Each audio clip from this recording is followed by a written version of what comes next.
Hey, what's going on everybody? Justin here with Everything Aquarium.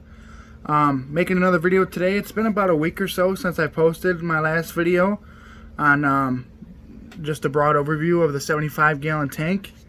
I'm going to go into depth about the ick treatment I've been doing. I know a lot of people have been asking me about it lately.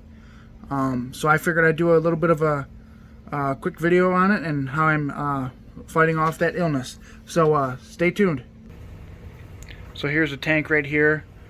All the fish are healthy right now. The illness is still in the tank because it has hatched from the fish. Basically, what happens is the ick attaches itself to a fish, and that's what those white specks are. Is a dome-like structure that secures the ick on place to the fish itself. And so what that does is just act as like a barrier to protect it. And when they're ready to hatch, that breaks open, and then they all come out into the entire water column. And what they'll actually do is swim around and live into the gravel or sand or whatever substrate you may have, and attach themselves to a host, being the fish, when they find themselves ready to. So you may not even be able to see it right now, but it may be on some of these fish. It may not be. The clown loaches were the issue right there, but as you can see, there's not really any specks on them. Maybe a couple little teeny tiny ones, but other than that, no visible sign. But that does not mean that they are not in the water column. So we're going to continue treating until basically the life cycle plays out and everything seems to be back in order. So what I'm going to do is dose with, I have here is IckX. Not sponsored or anything, that's just what I choose to use. And I'm going to promote it because it's a good chemical. It's a good brand. And what that is just basically remove your carbon, do a water change, add 5 milliliters to 10 gallons. So for this is a 75-gallon community tank. I'm going to add 37.5 milliliters, and I do that no more than once every 8 hours, and no less than once every 24 hours. So you want to do it at least every 24 hours, but no more than every 8 hours. That being said, I usually do it about every 12 hours or so. So basically twice a day. Before I get up, or when I get up, and then when I go to bed. That's kind of my routine. A little bit earlier, or a little bit earlier before bed. So what I'm going to do now is just fill up my little measuring cup, and what I use for that is just simple. It's basically just a little dosage cup for children's medicine or whatnot that I use, and it makes it simple to add it. So I'm going to do that now, and then I will come back when I add it to the tank. Hard to tell on video, but what I'm doing here is I'm going to add it up to the 15 milliliter line twice, which equals 30, and then on the back here, you may not be able to see now, but there's actually, you can kind of see there's a 7.5 milliliter. So I'm going to fill it up twice to the 15, which will give me 30, and then to the 7.5 once, which will give me 37.5 milliliters, which is what I need for the 75.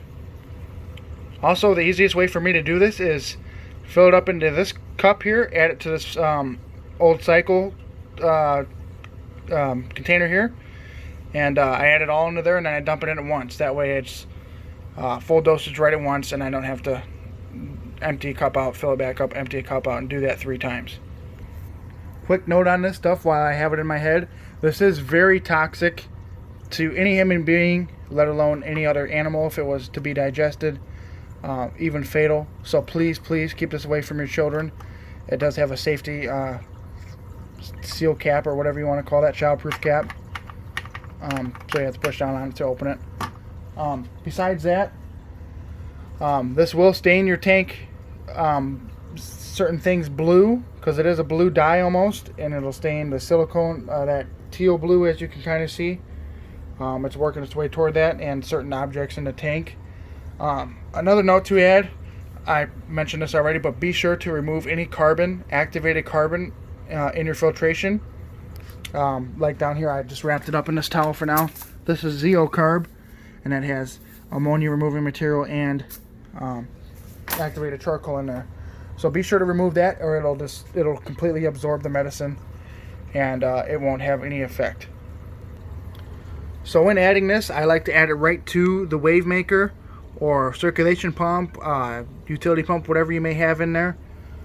right over top of it, so it'll kind of suck it in and then blow it out. So I'm going to get that shot real quick right now.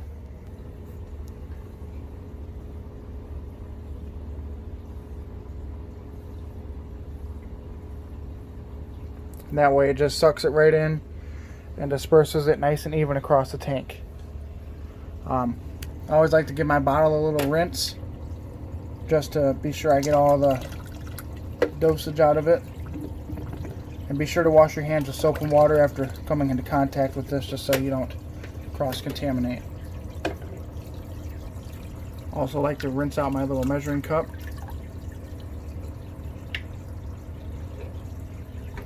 Set that aside, close up the tank, and then let it go to work. And as you can see, it has immediately dyed the tank a nice blue color, which isn't too bad to the eye. It's not the worst color I've ever seen in an aquarium. Green, as you may know, if you know, you know, is probably the worst color to see in a tank. So yeah, that's pretty much about it. If you have any questions, concerns, or comments, go ahead and give me or leave a comment down below about it, or feel free to direct message me and I will get back to you if I can. Really, that's about it for today. We're going to try to keep these fish healthy, and I will be back soon with an update. So thanks for watching, guys, and we will see you later.